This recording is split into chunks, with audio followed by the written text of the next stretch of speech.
수사했던 내용을 모두 집약해가지고 발표를 했죠. 그런데 우선 딱 볼 때 특별한 건 없었다. 그간의 언론에 계속 보도됐던 것들이기 때문에 그런 것이죠. 430억 원대의 뇌물, 이제 이 부분을 여기에 대해서 삼성은 뭐라 했을까요? 삼성은 특검 수사 결과에 동의할 수 없다 그랬네요. 삼성은 결코 대가를 바라고 뇌물을 주거나 부정한 청탁을 한 사실이 없다. 그러면서 재판에서 진실이 밝혀질 것이다 이렇게 덧붙였네요. 모든 것은 그냥 혐의고 의혹은 재판을 해가지고 확정 판결이 나와야 유무죄가 성립되는 것입니다. 그 전에는 그냥 무죄 추정이죠. 또 이번에 특검 발표도 역시 이런 혐의가 있다 적시한 거에 불과한 거죠. 그리고 박 대통령 측에서는 역시 전면 부인했죠. 그러한에도 헌법재판소 최종 변론에서도 그와 같이 이미 다 발표를 한 것이죠. 그런데 또 오늘 자유한국당에서 이와 같은 데에 대해서 발표한 게 있습니다. 이런 브리핑을 내놨네요. 편향된 여론에 편성한 특검 수사 결과 발표 이렇게 우려를 표명했어요. 왜 그랬을까요? 그러니까 혐의 사실을 총망라하는 데 지나지 않으며 전혀 새로울 게 없는 내용이다 이것이죠. 그리고 탄핵 심판 선고를 앞두고 발표한 것은 헌재 판결에 영향을 미치는 것 아닌지 의문이다 이렇게 꼬집었어요.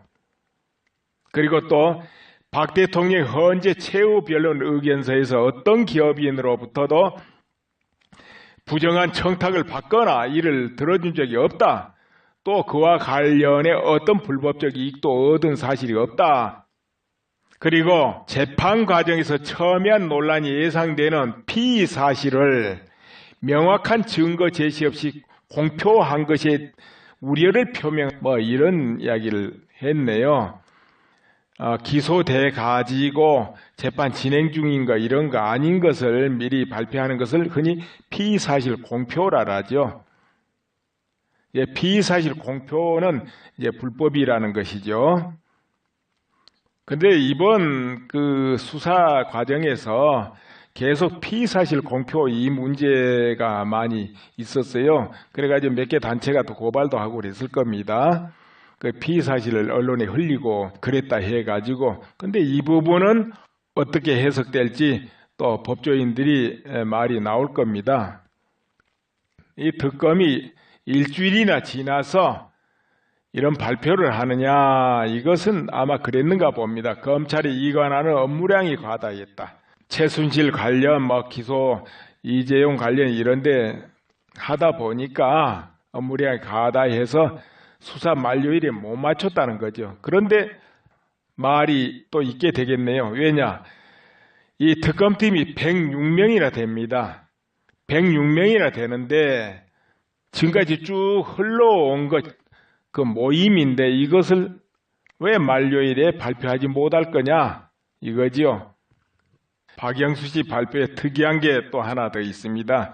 뭐냐 하면은 27년 전에 박 대통령이 삼성동 그 집을 구입하게 되는데 그때 최순실과 그의 어머니가 함께 계약을 했다는 거지요.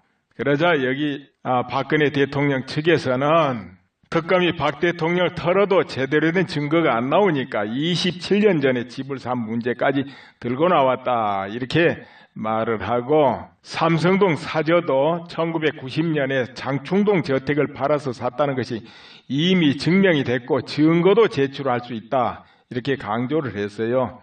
그리고 옷값 대납 문제도 나오는데 그 옷값도 박근혜 대통령이 다 지불한 거 이미 밝혀졌다 이렇게 말하고 있네요. 스포츠재단하고 미르 한번 볼까요? 이건 공익재단으로 출발을 합니다. 그러다 보니까 기업에서 기금을 출연한 것 같아요. 기금이 770억 이렇게 된 거죠. 그런데 그 기금은 현재 그대로 거기 있기 때문에 일반 경비 사용한 거 빼고는 그대로 있다 그겁니다. 그 기금이 최순실 호주머니로 들어간다든지 박근혜 대통령 통장 이론도 관계없습니다. 아직까지는. 그런데 그 부분을 박근혜 대통령 측에서는 K스포츠 재단이나 미르 이런 공익재단 출범에 대해서 기금 출연을 강요하거나 또 재단에 기금 출연을 기업이 한다고 해서 어떤 이익을 주거나 그렇지 않는다고 해서 불이익을 준다거나 그런데 전혀 관여한 적이 없다 이렇게 말하는 거지요. 자, 이것이 그러면은 작용을 했다 합시다. 그럼 그게 통상적인 통치 행위냐 아니면 불법 행위냐 이제 이 차원에서 논해 볼 수 있습니다. 근데 역대 대통령들이 지금까지 공익재단이라는 이름으로 기금 조성을 했어요. 어떻게 보면 관행적이랄까 관례적으로 했다고 할 수 있는데 그것을 만약 통치행위가 아니다 하면 또 불법행위로 이렇게 바라볼 수도 있겠죠.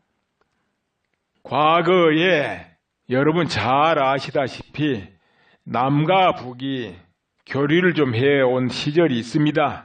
몇 년 전에 교류를 활발하게 했습니다. 그때 원조라는 명목 아니면 평화라는 명목 남북 통일 기반을 확립한다는 차원의 여러 등등 명분으로 막대한 금액이 북한에 제공됐습니다. 현금으로 아니면은 물질로. 그렇죠?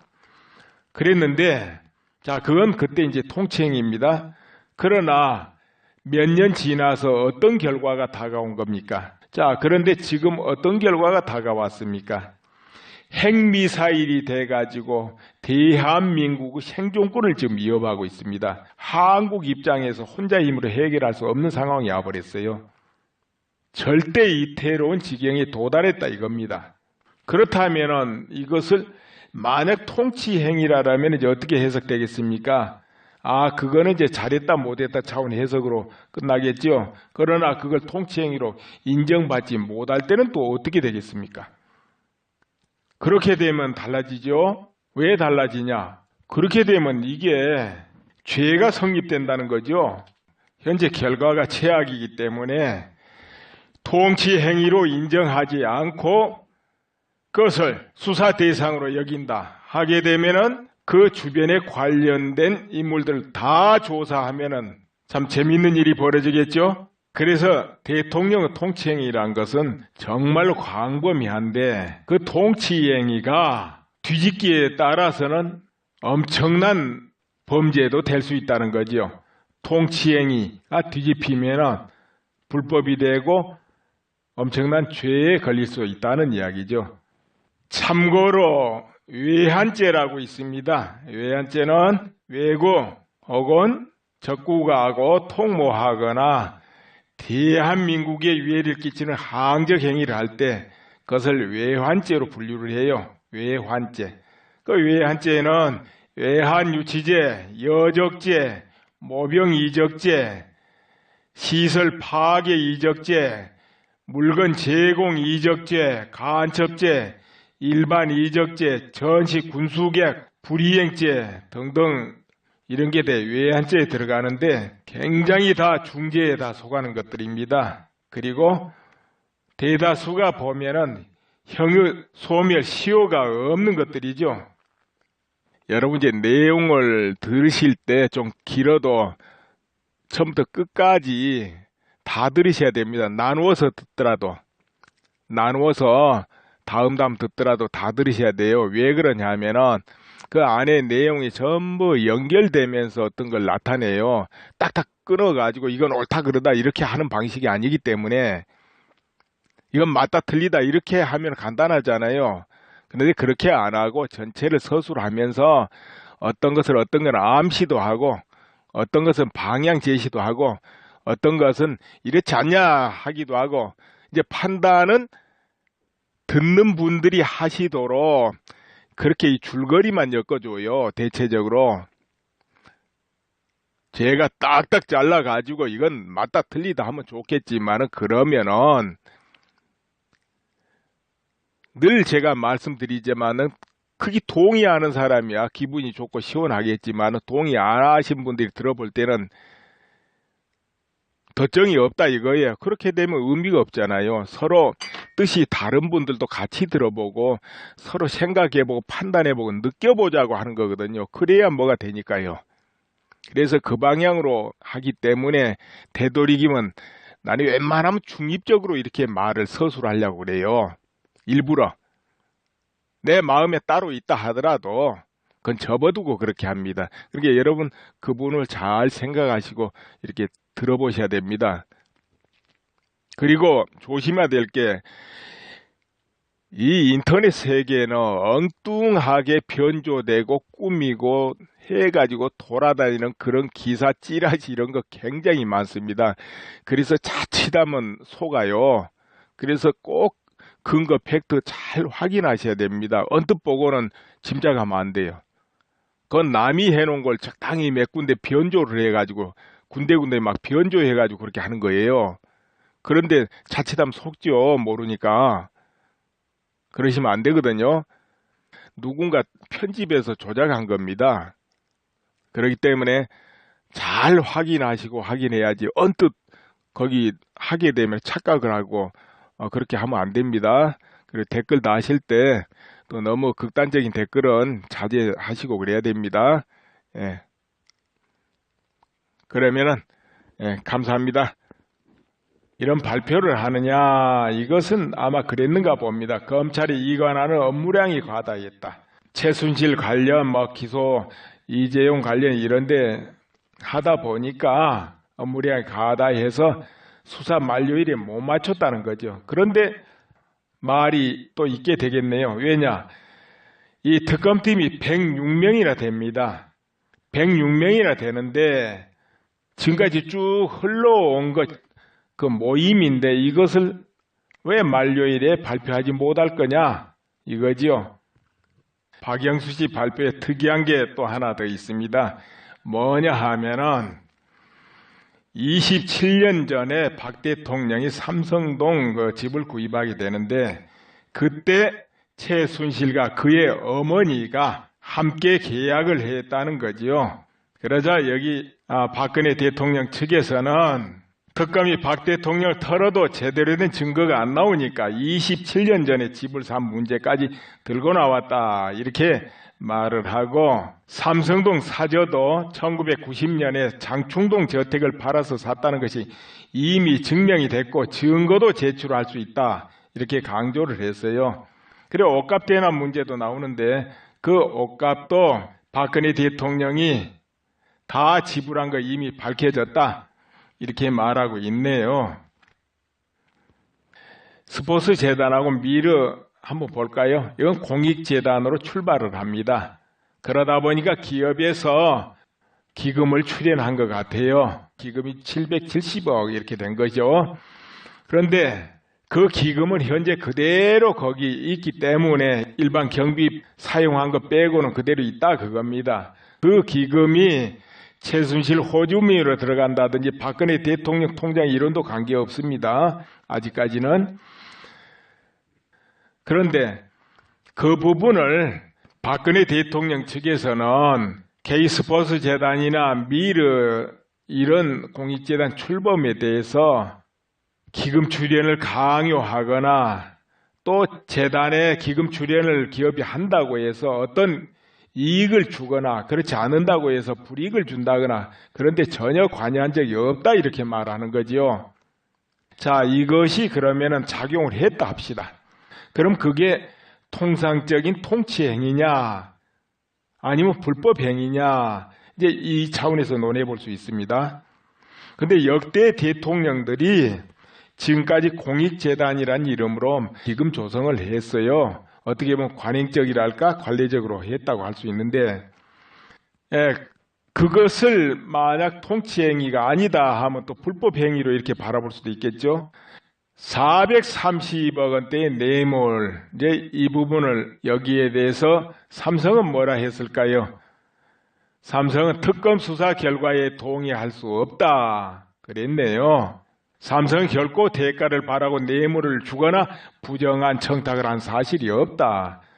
이제 그러면서 재판에서 진실이 밝혀질 것이다 이렇게 덧붙였네요. 모든 것은 그냥 혐의고 의혹은 재판을 해가지고 확정 판결이 나와야 유무죄가 성립되는 것입니다. 그 전에는 그냥 무죄 추정이죠. 또 이번에 특검 발표도 역시 이제 이런 혐의가 있다 적시한 거에 불과한 거죠. 그리고 박 대통령 측에서는 뭐 역시 전면 부인했죠. 그러한에도 헌법재판소 최종 변론에서도 그와 같이 이미 다 발표를 한 것이죠. 그런데 또 오늘 자유한국당에서 이와 같은 데에 대해서 발표한 게 있습니다. 이런 브리핑을 내놨네요. 편향된 여론에 편성한 특검 수사 결과 발표, 이렇게 우려를 표명했어요. 왜 그랬을까요? 그러니까 혐의 사실을 총망라하는 데 지나지 않으며 전혀 새로울 게 없는 내용이다 이것이죠. 그리고 탄핵 심판 선고를 앞두고 발표한 것은 헌재 판결에 영향을 미치는 것 아닌지 의문이다 이렇게 꼬집었어요. 그리고 또 박 대통령의 헌재 최후 변론 의견서에서 어떤 기업인으로부터도 부정한 청탁을 받거나 이를 들어준 적이 없다. 또 그와 관련해 어떤 불법적 이익도 얻은 사실이 없다. 그리고 재판 과정에서 첨예한 논란이 예상되는 피의 사실을 명확한 증거 제시 없이 공표한 것에 우려를 표명, 이런 이야기를 했네요. 기소돼 가지고 재판 진행 중인 거 이런 거 아닌 것을 미리 발표하는 것을 흔히 피의 사실 공표라 하죠. 피의 사실 공표는 이제 불법이라는 것이죠. 근데 이번 그 수사 과정에서 계속 피의사실 공표 이 문제가 많이 있었어요. 그래가지고 몇 개 단체가 또 고발도 하고 그랬을 겁니다. 그 피의사실을 언론에 흘리고 그랬다 해가지고. 근데 이 부분은 어떻게 해석될지 또 법조인들이 말이 나올 겁니다. 이 특검이 일주일이나 지나서 이런 발표를 하느냐, 이것은 아마 그랬는가 봅니다. 검찰이 이관하는 업무량이 과다했다. 최순실 관련 기소, 이재용 관련 이런데 하다 보니까 업무량 27년 전에 박 대통령이 삼성동 그 집을 구입하게 되는데 그때 최순실과 그의 어머니가 함께 계약을 했다는 거지요. 그러자 여기 박근혜 대통령 측에서는 특검이 박 대통령을 털어도 제대로 된 증거가 안 나오니까 27년 전에 집을 산 문제까지 들고 나왔다 이렇게 말을 하고, 삼성동 사저도 1990년에 장충동 저택을 팔아서 샀다는 것이 이미 증명이 됐고 증거도 제출할 수 있다 이렇게 강조를 했어요. 그리고 옷값 대납 문제도 나오는데 그 옷값도 박근혜 대통령이 다 지불한 거 이미 밝혀졌다 이렇게 말하고 있네요. 스포츠재단하고 미르 한번 볼까요? 이건 공익재단으로 출발을 합니다. 그러다 보니까 기업에서 기금을 출연한 것 같아요. 기금이 770억 이렇게 된 거죠. 그런데 그 기금은 현재 그대로 거기 있기 때문에 일반 경비 사용한 거 빼고는 그대로 있다 그겁니다. 그 기금이 최순실 호주머니로 들어간다든지 박근혜 대통령 통장 이론도 관계없습니다. 아직까지는. 그런데 그 부분을 박근혜 대통령 측에서는 K스포츠재단이나 미르 이런 공익재단 출범에 대해서 기금 출연을 강요하거나 또 재단에 기금 출연을 기업이 한다고 해서 어떤 이익을 주거나 그렇지 않는다고 해서 불이익을 준다거나 그런데 전혀 관여한 적이 없다 이렇게 말하는 거지요. 자, 이것이 그러면은 작용을 했다 합시다. 그럼 그게 통상적인 통치 행위냐 아니면 불법 행위냐 이제 이 차원에서 논해 볼 수 있습니다. 근데 역대 대통령들이 지금까지 공익재단이라는 이름으로 기금 조성을 했어요. 어떻게 보면 관행적이랄까 관례적으로 했다고 할 수 있는데 그것을 만약 통치행위가 아니다 하면 또 불법행위로 이렇게 바라볼 수도 있겠죠. 과거에 여러분 잘 아시다시피 남과 북이 교류를 좀 해온 시절이 있습니다. 몇 년 전에 교류를 활발하게 했습니다. 그때 원조라는 명목, 아니면 평화라는 명목, 남북 통일의 기반을 확립한다는 차원의 여러 등등 명분으로 막대한 금액이 북한에 제공됐습니다. 현금으로 아니면은 물질로. 그렇죠? 그랬는데, 자, 그건 그때 이제 통칭입니다. 그러나 몇 년 지나서 어떤 결과가 다가온 겁니까? 자, 그런데 지금 어떤 결과가 다가와?